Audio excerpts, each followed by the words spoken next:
quiero tratar de introducir algo que tiene que ver precisamente con una de las características que la Biblia tiene y que es una base para que podamos entender la unidad de las Escrituras. La Biblia tiene 66 capítulos, pero en esos 66 capítulos tiene una unidad de mensaje. No hay una parte en la que nosotros podamos decir se contradice o de repente está hablando aquí y luego termina otra cosa. No, toda tiene una unidad. Déjeme compartirles lo siguiente. Hoy estamos, ya prácticamente en los primeros 5 días, 6 de agosto. En lo que es América Latina, y igual también Canadá, los Estados Unidos, el mes de agosto se ha designado como el mes de la Biblia. Y las diferentes sociedades bíblicas hacen una invitación, porque además de eso hacen promoción para que las Biblias puedan ser accesibles a la gente. Y durante el mes de agosto que se ha designado en América Latina, se promueve la lectura de la Biblia. Además de que las sociedades bíblicas reciben donaciones y aportaciones de ofrendas de denominaciones cristianas, de personas filantrópicas, etcétera, para apoyar en la impresión de Biblias y que puedan de alguna manera esas Biblias tener un costo menor, porque la impresión es muy cara.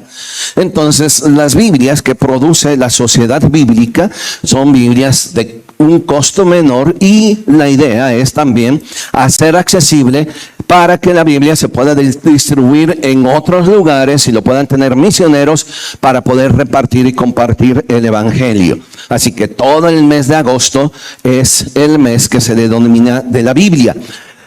Pero en lo que es Europa, allí el mes de la Biblia se designa en el mes de septiembre.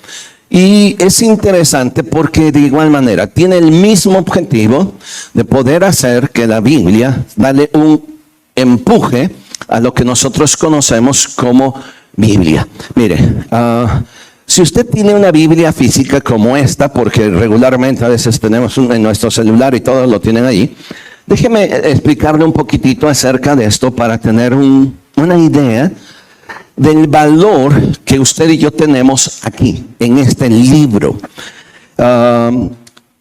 Cuando nosotros leemos la Biblia, y la Biblia que regularmente usamos es una Biblia que se le conoce como el canon corto o el canon griego. Es una Biblia que tiene el canon hebreo, que tiene 66 libros, que son los que regularmente nosotros usamos en las iglesias cristianas evangélicas usan. Son 66 libros. Pero déjeme decirle que no es el único formato que tenemos o el único canon. A esta Biblia nosotros le podemos conocer como el canon de las Sagradas Escrituras. Lo explico rápidamente. La palabra canon viene de una palabra griega que significa caña o vara de medir. Originalmente era una caña o una regla que se utilizaba para medir trabos. No había un centímetros o pulgadas, sino literalmente cuando alguien compraba un terreno o algo, lo tenían que medir en varas. Y esa vara se le conocía como canon, es decir, la regla. Y después el término canon se va a hacer exclusivo o acuñar para denominar a los libros que eran considerados o que fueron considerados como inspirados y reconocidos por la iglesia. Es decir, que entonces este sería el canon de las Escrituras, es decir, el libro o la cantidad de libros que se reconoce para que la iglesia tenga su norma de fe. Sin embargo, no hay un solo canon. Tenemos otro canon que es el canon largo, y ese canon o esa Biblia no tiene 66, sino tiene 73 libros. Tiene más libros. Si usted dice, bueno, son los únicos que hay.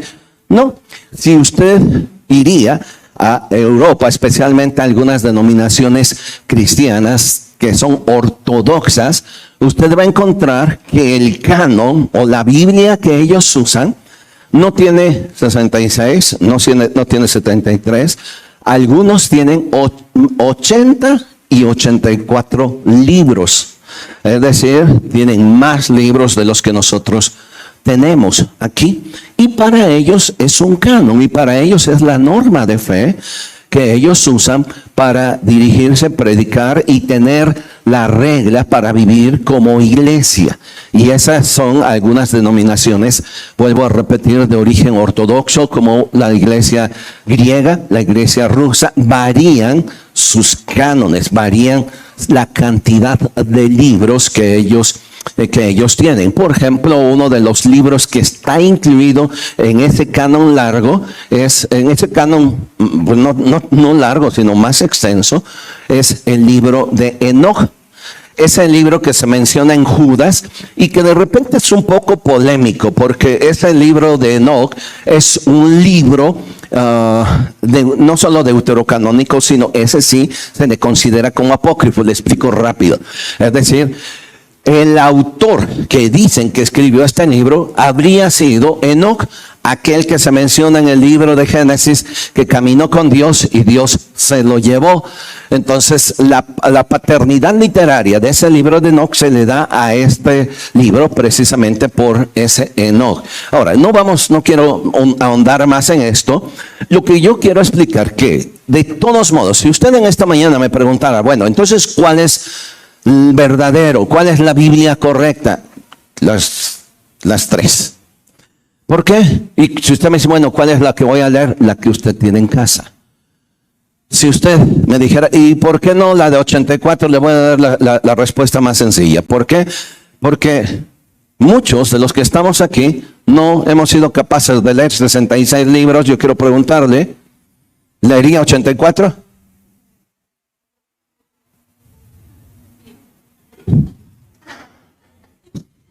Ok, empiece con los 66 y después les digo cuáles son los demás libros. ¿Sí me explico? Ahora, este libro, que tiene 66 libros, es interesante porque se fue escrito en un periodo de cerca de 2000 años. Antiguamente se decía que este libro o la Biblia fue escrita en un periodo de 1400 años, 1600 años, más de 40 autores en 3 idiomas. Sin embargo, a través del tiempo ha habido recientes descubrimientos sobre algunas situaciones que no se tenían contempladas antes, de tal manera que hoy se puede decir que este libro no fue escrito solamente por 40 autores. Hay cerca de 100 autores aquí. Muchos de ellos ni siquiera aparecen en su nombre aquí. ¿Cómo se identifican? Se identifican por la diversidad literaria que existe allí. En donde, por ejemplo, en el libro de Isaías, nosotros tenemos 66 capítulos o 65, algo así. Y para nosotros es el mismo autor, el profeta Isaías. Sin embargo, se reconoce que hay 3 periodos en el libro de Isaías, que hay 3 autores. Uno de ellos sí pudo haberlo escrito el profeta Isaías, pero las dos segunda y tercera parte del libro de Isaías no lo escribió Isaías, sino fueron discípulos y luego otra escuela del profeta Isaías que escriben y que entonces juntan todos esos escritos haciendo un libro, el libro de Isaías. Yo sé que esto le puede causar un poquito así como de incomodidad, así, ay, ¿cuál es está tan complicado? Bueno, yo solamente se lo quiero explicar hacia dónde quiero ir, porque son cerca de 100 autores. Esos 100 autores, todos o la mayoría ni se conocieron, ni siquiera vivieron en la misma época, ni siquiera tampoco vivieron en el mismo lugar. Simple y sencillamente, y también tenían diferentes profesiones. Tenemos un rey como David, pero tenemos un pastor literal de ovejas como es Amós. Tenemos un erudito como es Pablo y también tenemos una persona común y corriente como es Pedro. Diferentes culturas, diferentes trasfondos, todo eso conforma la Biblia. Y hay una unidad de enseñanza, hay una unidad de mensaje. Y eso nos tiene que ayudar para que usted y yo valoremos no solo este libro, sino valoremos el mensaje de Dios y lo que hay detrás cada vez que usted se sienta, cuál ha sido la inversión y el trabajo que muchas personas han hecho para que usted y yo podamos tener este libro que es la Biblia. ¿De acuerdo? Ahora, yo les decía que entre otras cosas, razones para considerar la Biblia como inspirada, una de ellas es la unidad de mensaje. Que no es de repente un mensaje aquí, se pierde, se olvida y tratan otro mensaje. No, hay una unidad de mensaje que nosotros podemos ver desde Génesis hasta Apocalipsis. Alguien le llamó una hebra, un hilo que se va mostrando a lo largo de toda la historia del mensaje de las Escrituras. Y quiero hablar hoy, en esta mañana, precisamente para que pudieran entenderme de esta unidad, en Hechos capítulo 20, por favor. Ayúdeme un momentito abriendo su Biblia, por favor. Hechos capítulo 20.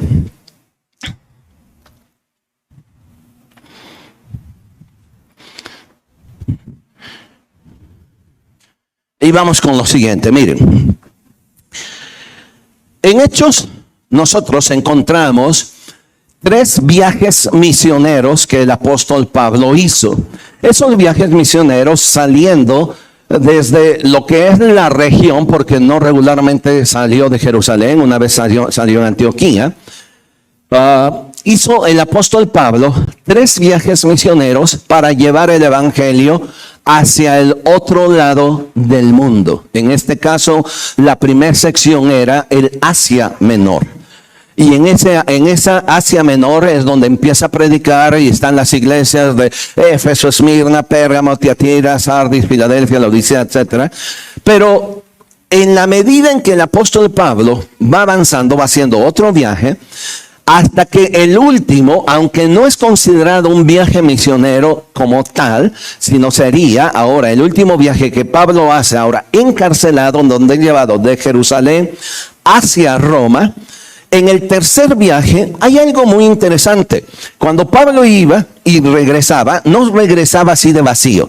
Él regresaba otra vez hablando a las iglesias y confirmando cada iglesia que él había visitado. En el tercer viaje, ahora sí, de regreso, pasa a una ciudad, la ciudad de Mileto.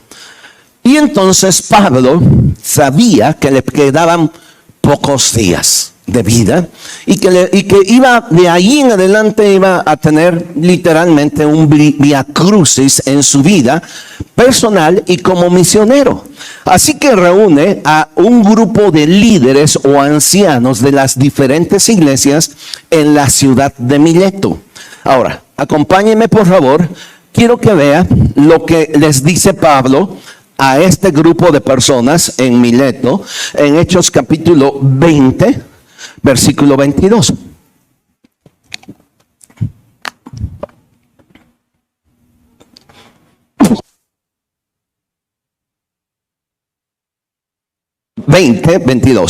Vea, ahora, he aquí, ligado yo en espíritu, fíjense por favor, está Pablo y les dice a todos los ancianos: yo estoy ligado en espíritu y voy a Jerusalén, sin saber lo que allá me ha de acontecer.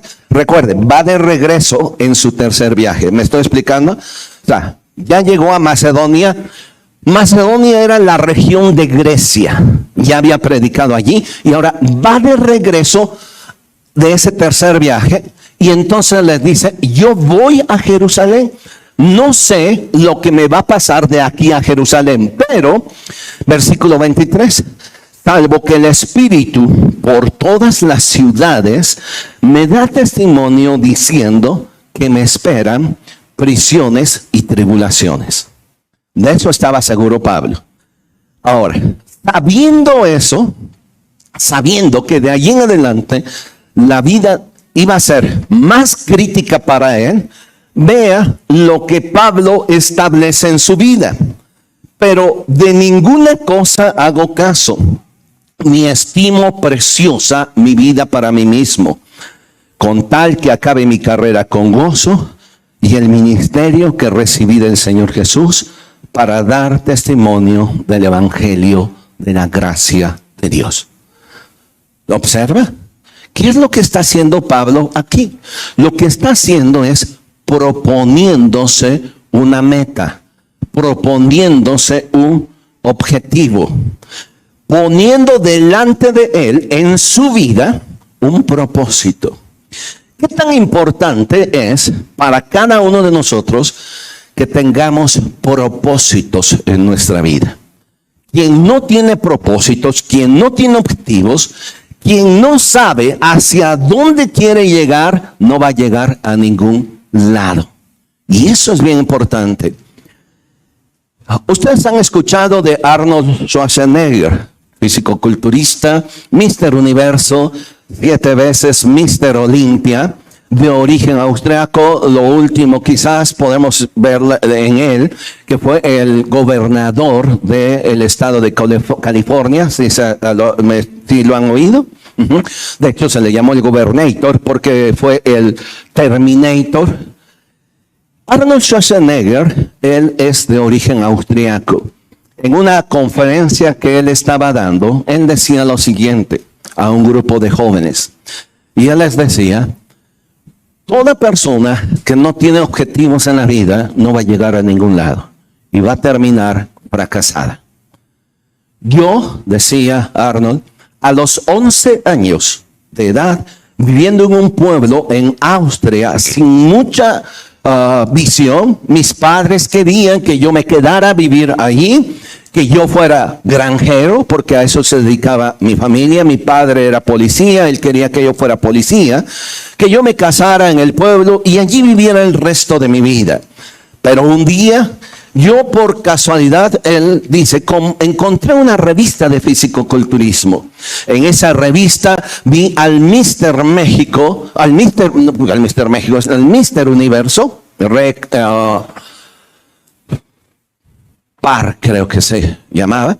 Y dice, cuando yo lo vi, yo dije, yo quiero ser un día esto.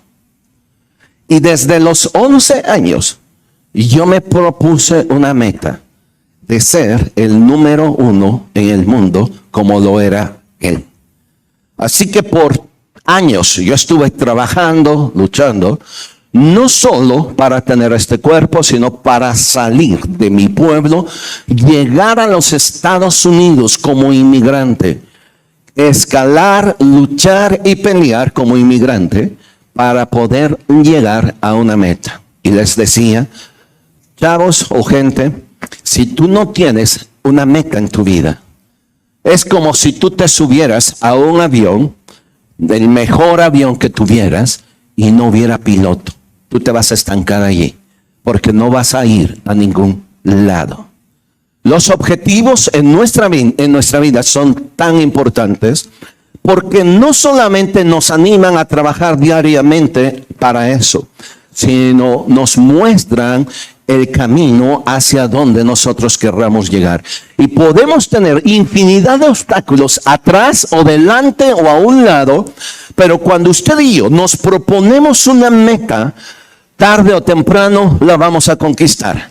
Cuando Pablo está haciendo este propósito en el versículo 23, diciendo que él sabía que iba a tener prisiones, que él sabía que iba a haber tribulaciones en su vida, él dice, yo no hago caso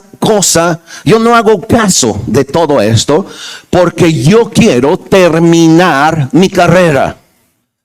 Él no decía, a ver cómo puedo. Él no dijo, voy a ver y voy a intentarlo. Él dijo, yo voy a terminar mi carrera, y mi carrera con gozo. Cuando él dijo esto, era aproximadamente en el año 56 después de Cristo. Y 10 años después, el apóstol Pablo, en su última carta, yo no sé si recordando lo que él se propuso, pero finalmente cerrando un capítulo o el capítulo de su vida y cerrando el último capítulo del libro de su vida, él escribe que estaba satisfecho de lo que había hecho. Acompáñeme rápido, por favor, a la segunda carta a Timoteo. Pero ahora vaya conmigo al capítulo 4, de favor. Capítulo 4. Esta carta fue la última carta que Pablo escribió. Esta carta describe prácticamente los últimos días de su vida. Y él estaba consciente que estaba por morir. De hecho, esta carta en donde él escribe, en el versículo 6, él está consciente de algo que le iba a pasar en su vida, de cómo iba a morir. Vea por favor, 2 Timoteo capítulo 4, versículo 6. Porque yo ya estoy para ser sacrificado, y el tiempo de mi partida está cercano. Otra vez, porque yo ya estoy para ser sacrificado, y el tiempo de mi partida está cercano.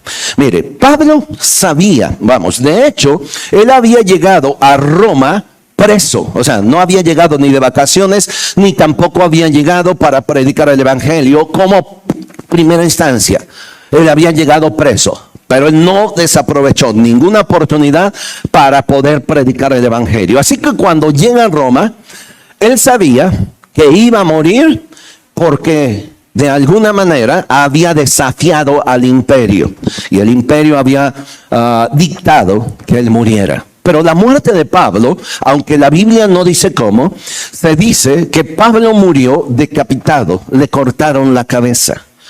Y que previo a ser decapitado fue martirizado y también fue azotado.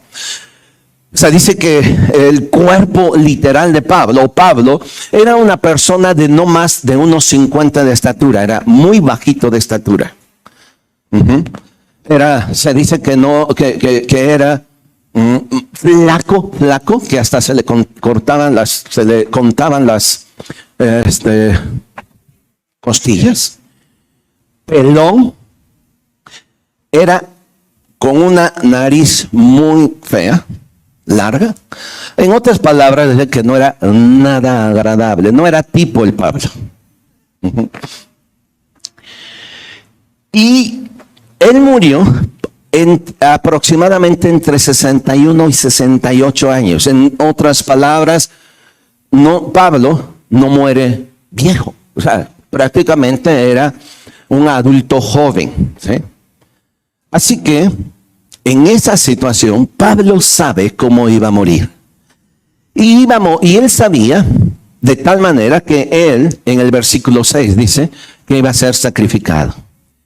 Piensa por favor, yo les preguntaba hace rato en la primera reunión, si alguno de ustedes supiera que va a morir en unos días más, pero que su muerte va a ser una muerte literal, brutal, porque le van a cortar la cabeza, ¿cuántos de ustedes dormirían tranquilamente los próximos días?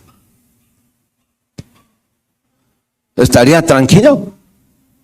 Ay, voy a perder la cabeza. Nunca la perdí ni con mi esposa, pero ahorita. Imagínense, por favor, el estrés que puede causar el saber, no solo que voy a morir de manera trágica, sino el saber, decir, ¿cómo le voy a hacer? Voy a arrodillarme, me van a poner mi cabeza sobre un tronco y la voy a poner. ¿Y qué tal si no está tan filosa el hacha? ¿Y qué tal si no le da tan duro? Dale, pero me vas a cortar. No, dale duro, por favor. ¿Se imagina la tensión? Y Pablo dice, yo ya estoy para ser sacrificado y el tiempo de mi partida está cercano. Ahora, recuerda otra vez, 10 años después es cuando dice esto.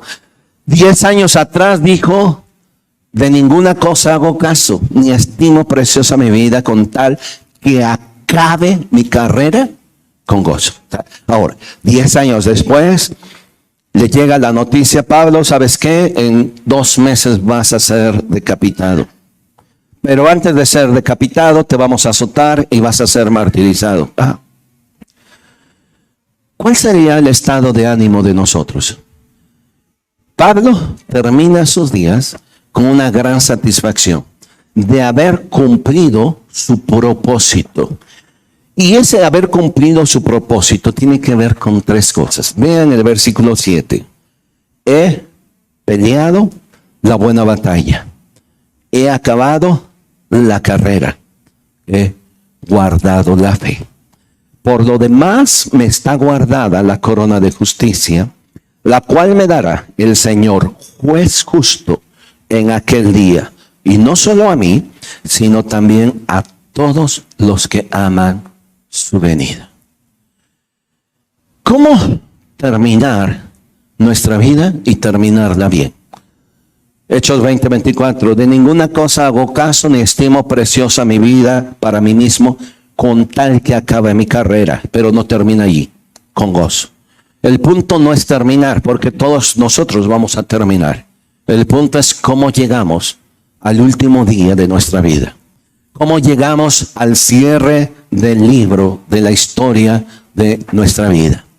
¿Con gozo o resentidos? ¿Agradecidos o asqueados de haber vivido una vida? Pablo dice, quiero terminar mi carrera y quiero terminarla con gozo. 10 años después, a él no lo notamos resentido. No lo notamos llorando. No lo notamos tampoco apelando, aguánteme un poquito más. Él lo notamos diciendo, he peleado la buena batalla. He acabado la carrera. He guardado la fe.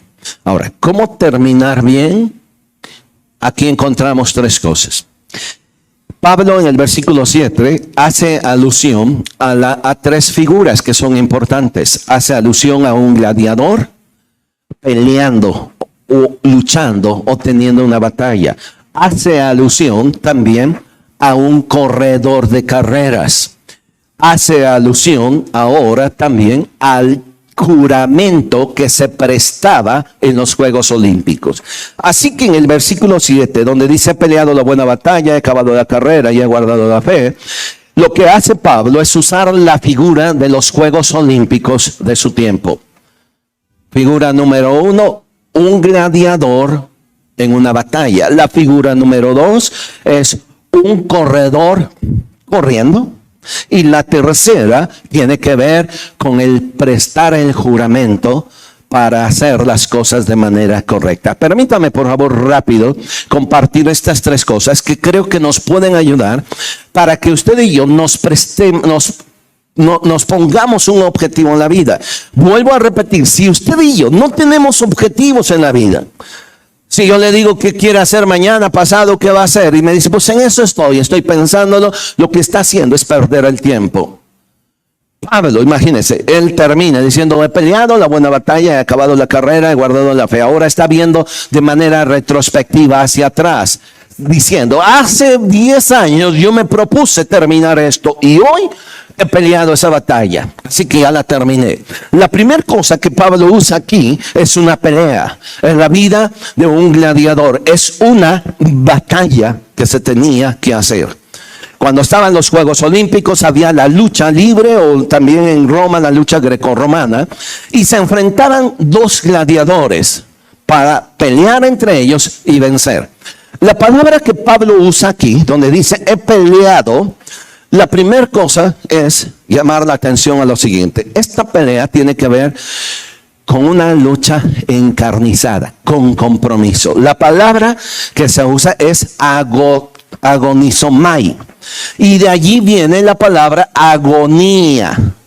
Alguien que está luchando entre la vida y la muerte.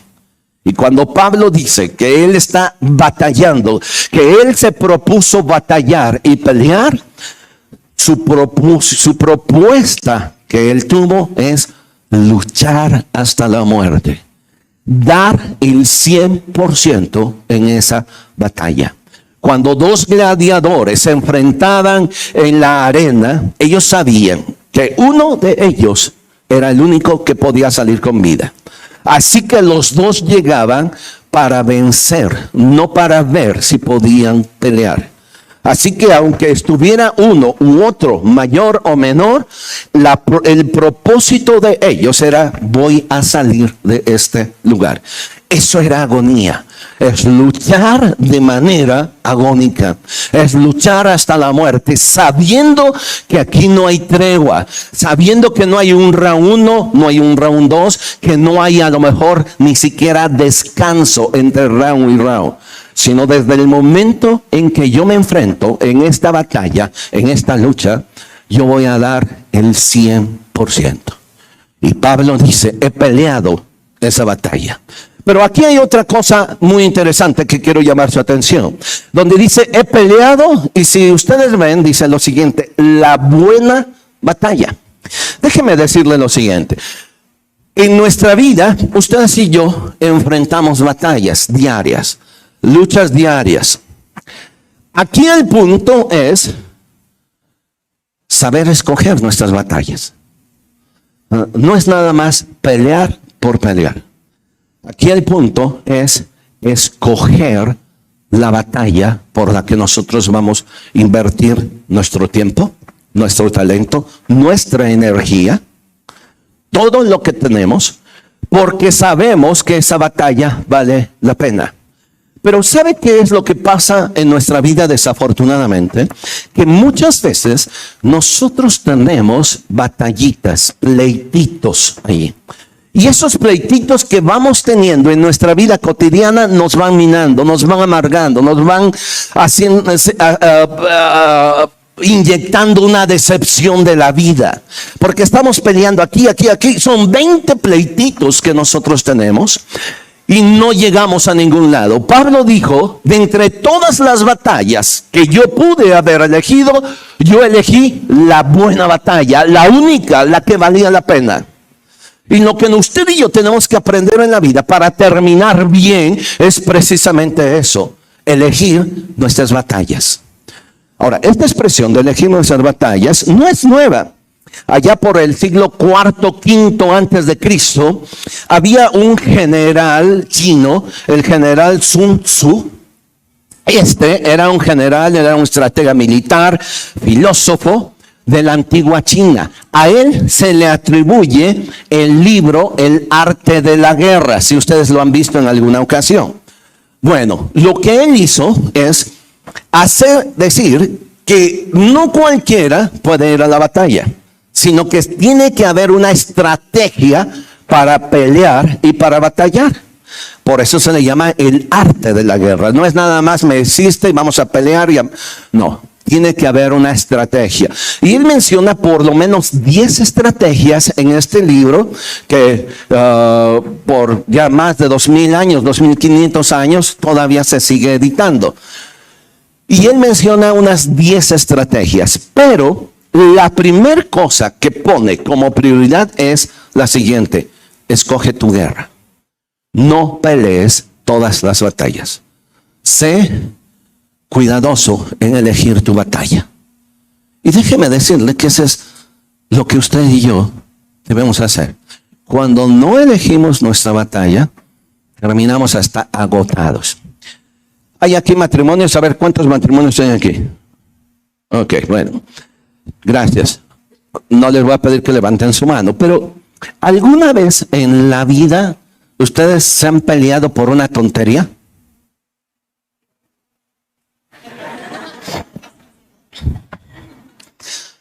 A ver, de otra manera. Porque yo creo que nada más era yo y mi esposa, o mi esposa que... Una vez, está agarrado, pero así, al grado de decir: mira, aquí, ya, ¿dónde le firmo? ¿No? O, dame la dirección de tu mamá y te mando hasta por paquetería, ¿no? Y nos hemos agarrado y pasamos días enojados, sin hablarnos, pero después de 2, 3 días usted empieza a decir: por una tontería me peleé, por algo tonto. ¿Sí le ha pasado o nada más a mí? Sí. ¿Sí? Y los dos estamos de veras, por cosas tan tontas. ¿Sí? Tan tontos. Porque él es bien desordenado y siempre deja su pasta abierta sin taparla. Y ya se lo he dicho 20 veces, pero es igual que su padre. ¿Sí o no? Y de allí sacamos, y como el hilo, ¿no? Jalar, y cuando ya sabemos, se nos vino todo el mundo, todo encima. Y así nos pasa en la vida.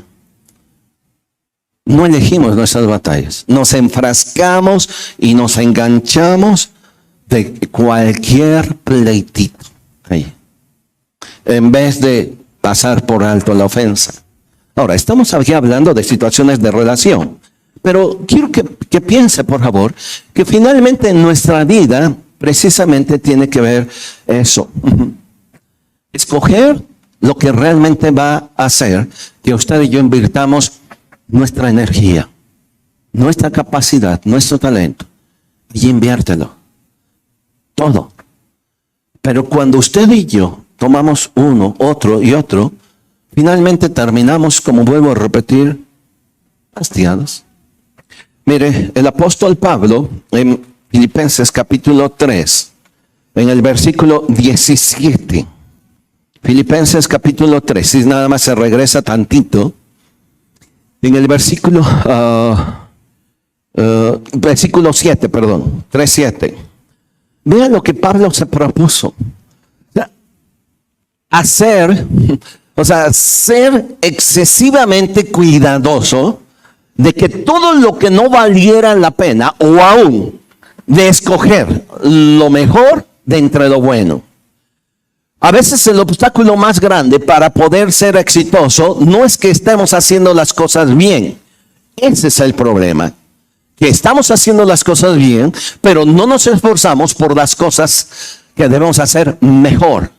En otras palabras, nuestra bondad o nuestra capacidad nos puede hacer mediocres. A ver si me estoy explicando. Porque usted puede decir, pero lo estoy haciendo bien, sí, pero lo puedes hacer mejor.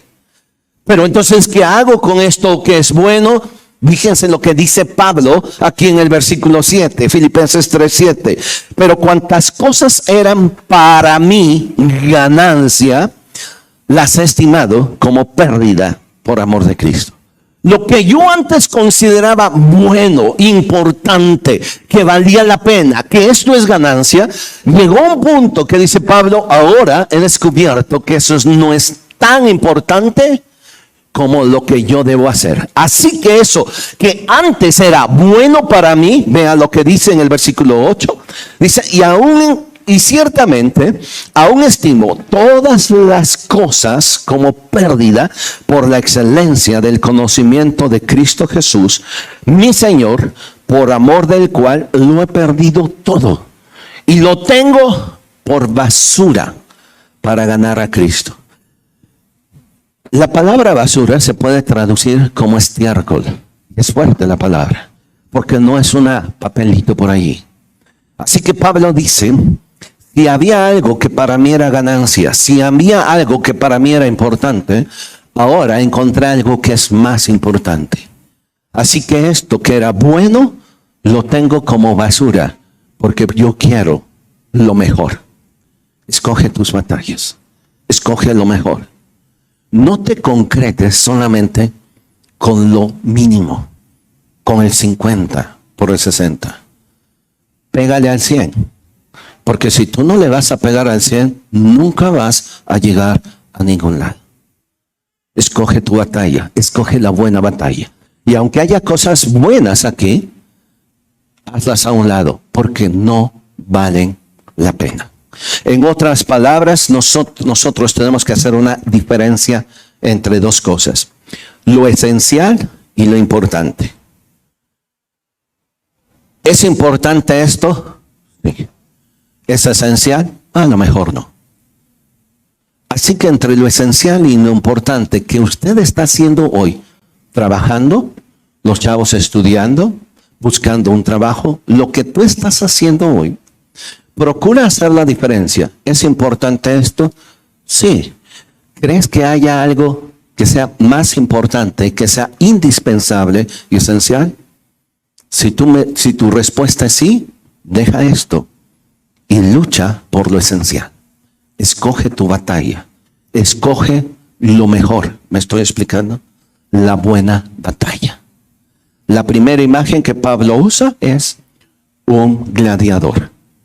Un gladiador que pelea hasta la muerte, dando aún el sí.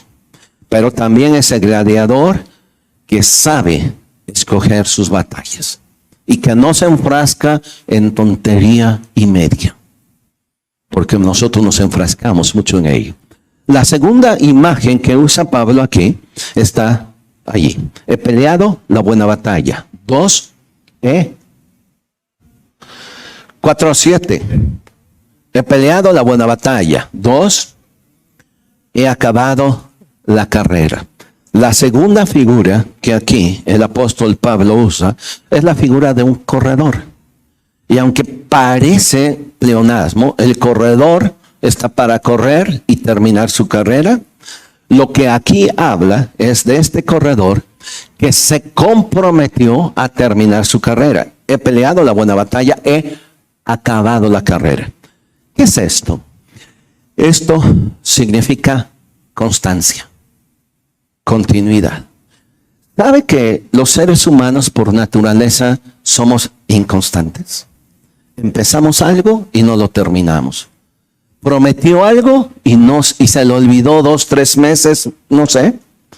Porque somos muy inconstantes. Santiago dice que el hombre de doble ánimo es inconstante en todos sus caminos. Piense por favor y dígame, no me diga, piénselo por favor. ¿Cuántas cosas usted tiene en su casa en este momento pendientes por hacer? ¿Una regadera goteando? ¿Una llave goteando? Esa regadera que es más fácil para que ya no esté escurriendo allá y su esposa no le esté dando lata, usted le amarró una bolsa y ya la está llenando allí. Ya no escurre. Una pared sin pintar, un jardín sin cortar. La alacena, la puerta que se está cayendo porque le falta un tornillo y que usted le puso un chicle y ya no se ve. ¿Cuántas cosas tenemos allí que no hemos terminado? Que empezamos, pero no hemos terminado. Jóvenes que empezaron una carrera y a la mitad de la carrera, si es que bien les fue, es que no me gusta esto. O sea, es que yo no quería ser licenciatura en ley, está re pesado. Entonces, ¿qué quieres? No, pues me meto, yo quiero ser chef. ¿Está bien? Pero eso lo hubieras hecho al principio. Y cuando ya están a la mitad de la carrera, no, creo que no es lo mío. La neta, no voy a terminar poniendo una cocina económica. Ajá. ¿Cuántas cosas empezamos y no terminamos?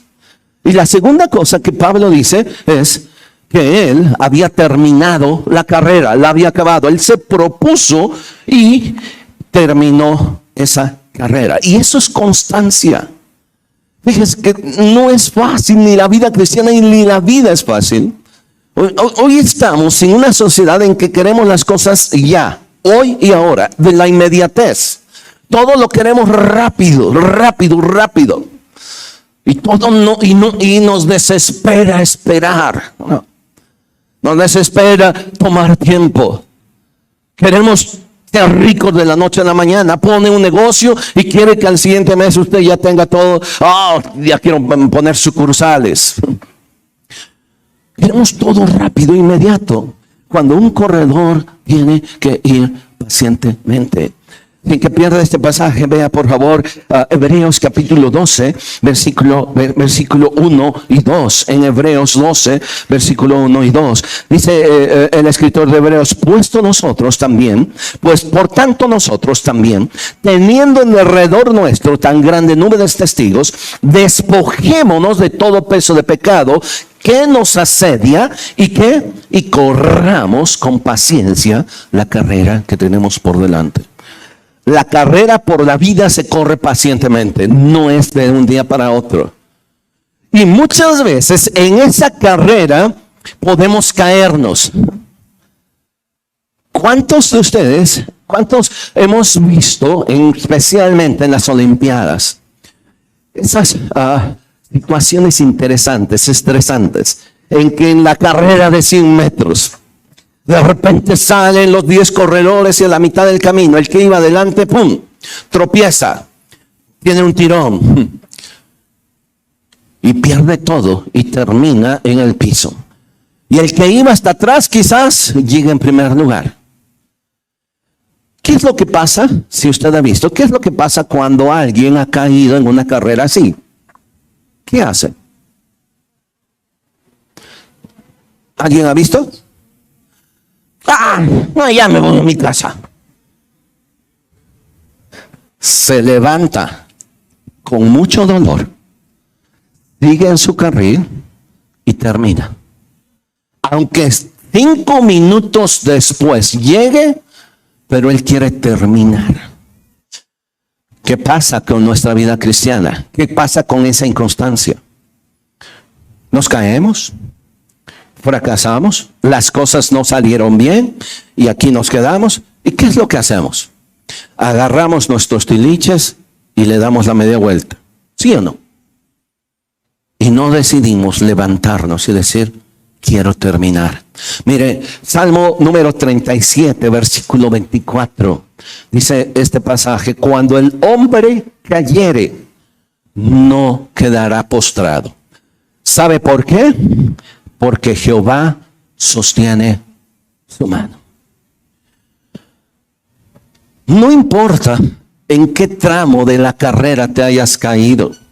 No importa en qué tramo de la carrera tú hayas tropezado y estés allí con mucho dolor, viendo cómo los demás ganan, viendo cómo los demás te pasan. No importa. Dice este pasaje, cuando el hombre cayere, no quedará postrado por una razón. Porque Dios extenderá su mano y nos va a levantar. Si alguien en esta carrera ha quedado a la mitad y ha caído, levanta tu mano y dile, Dios, aquí estoy. Tómame. No quiero quedarme aquí el resto de mi vida. No quiero vivir lamentando mi dolor. ¿Por qué caí? ¿Qué hice mal? Yo quiero que tú me levantes y me lleves porque quiero terminar la carrera. Mire, hay 2 cosas por las que un corredor se levanta y termina su carrera. La primera cosa es porque ese corredor se preparó 4 años para estar allí. En 10 segundos no puede echar a la basura 4 años. A ver si me explico. ¿Sabe lo que le pasa aquí en la mente? Yo quiero levantarme. Aunque sea al último, pero yo quiero cruzar la meta. Porque mi objetivo de estarme preparando, disciplinando, ejercitándome, es para esto. Regresar a casa, entonces sí sería regresar derrotado. Así que si se preparó para estar ahí, tuvo la bendición y el privilegio que otros no tuvieron de estar allí. Así que va a aprovechar aún ese momento para levantarse y decir, voy a cruzar la meta. Yo quiero que piense por favor en esta mañana. Lo que usted ha hecho atrás, no lo tire a la basura. Para eso se ha preparado. Levántese. Porque para eso llegó acá. No para quedarse acá. No para regresar a casa. No para agarrar sus tiliches y decir, en mi vida vuelvo a correr. Sabiendo que hay otra cosa que puede hacer. La primera es que se tiene que levantar no por el orgullo propio, ¿sale? Sino porque para esto luché. Así que voy a terminar. Pero la segunda cosa por la que él se levanta es una razón práctica. El hecho de que él se levante y termine la meta y pase la meta, le va a dar un ranking de entre 20 corredores que están en una lista para ser considerados los mejores del mundo y que en la próxima Olimpiada o en la próxima carrera puedan elegir no al 50, sino a los 20 para que entren. Si ese hombre se levantara y se regresara y no pasara la meta, esa carrera no le va a contar en nada. Él pierde de ranking. Pero si él se levanta y camina y corre y entra, aunque sea 5 minutos después, siendo el último, lo va a poner en un ranking de entre, posiblemente, si era de entre los primeros 3, ¿qué es lo que va a pasar? A lo mejor va a pasar al 10. Pero ¿sabe qué va a suceder en la próxima carrera?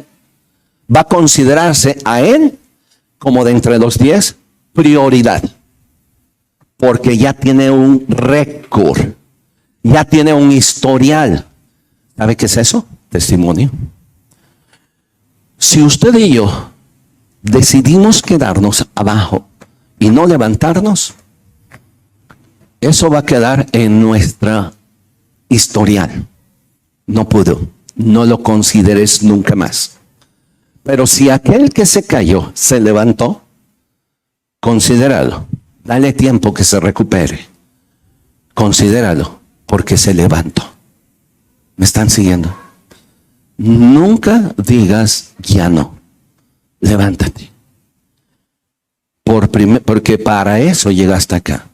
Y 2, porque va a ser considerado ese ranking, tu testimonio, lo que se diga de ti. 7 veces cae el justo y 7 veces se levanta. Tú puedes quedarte en la orilla del camino y ver cómo otros, peores que tú, terminan la carrera. Y por una razón, porque fueron constantes. Si empezaste, termínalo. No dejes nada ahí. Y la última cosa, he peleado la buena batalla, he acabado la carrera. Y la última cosa, he guardado la fe. La tercera tiene que ver también con la figura o la imagen de los Juegos Olímpicos. Una noche previa al inicio de las competencias, los corredores se presentaban frente al templo de Zeus. Y frente a la imagen de Zeus, uno de los corredores, representando a todos los demás, ponía su mano sobre la escultura de Zeus y prometía apegarse a las reglas de manera íntegra, sin hacer trampa y sin engañar. Y prometía lealtad en esos días de los Juegos Olímpicos. Y todos hacían ese compromiso. ¿Qué es eso? En otras palabras, prometían apegarse a las reglas de los juegos. El gladiador y el corredor se proponían apegarse a las reglas. ¿Cuáles son las reglas que usted y yo tenemos como corredores y gladiadores? Esto. No hay otra.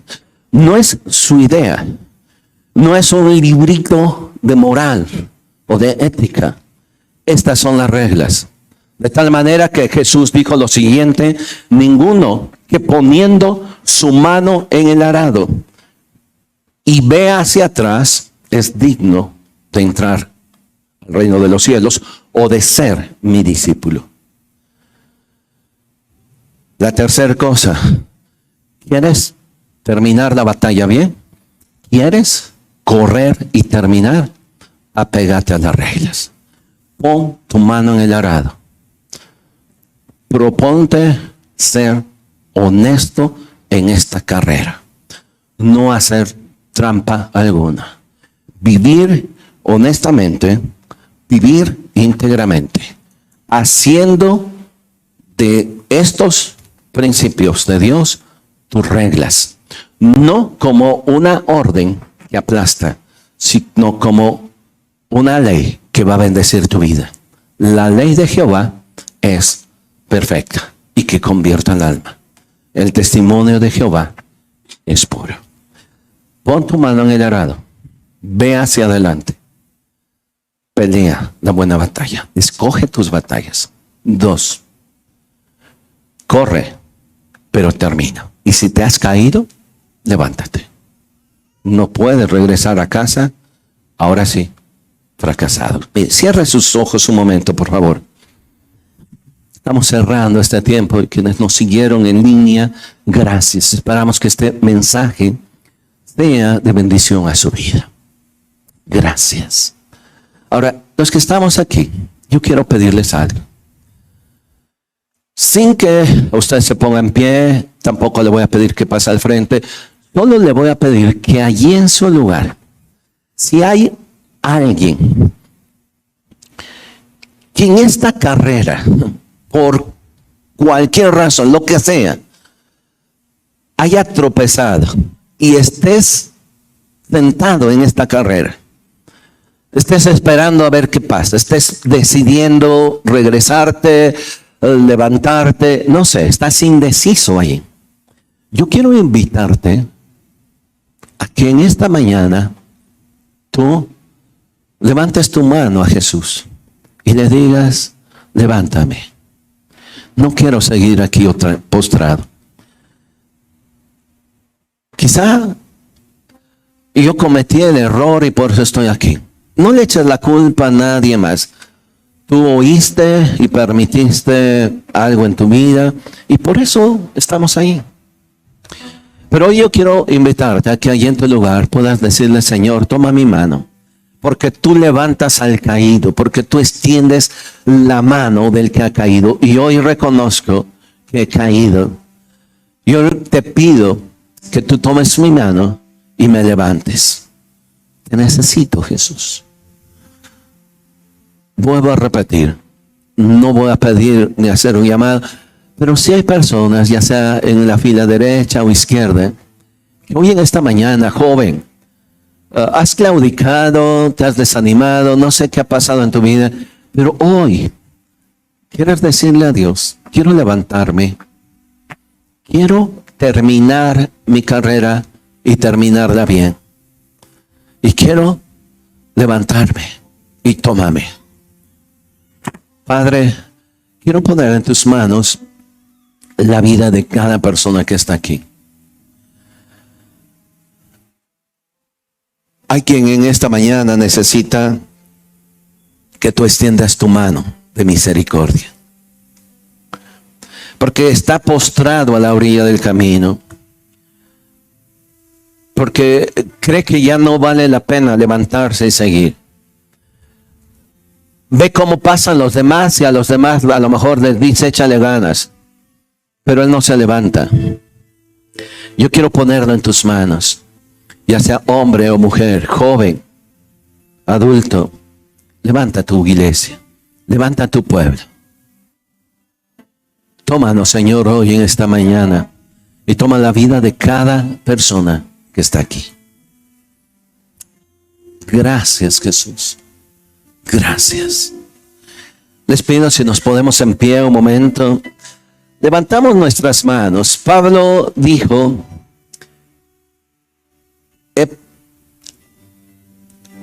que él proponía en su corazón no hacer caso de nada con tal que acabara su carrera con gozo. Usted y yo no sabemos cuándo Dios nos va a llamar a su presencia. Pero mientras nos llame o no, yo quiero que tú le digas, aquí estoy, Dios. Quiero pedirte que tú fortalezcas mis manos, mi espíritu. Si alguno de ustedes se ha sentido cansado o agotado, porque ha estado peleando varias batallas y no ha sido la buena batalla, hoy yo quiero que levantes tus manos y le digas, Dios, ven y fortalece mi vida.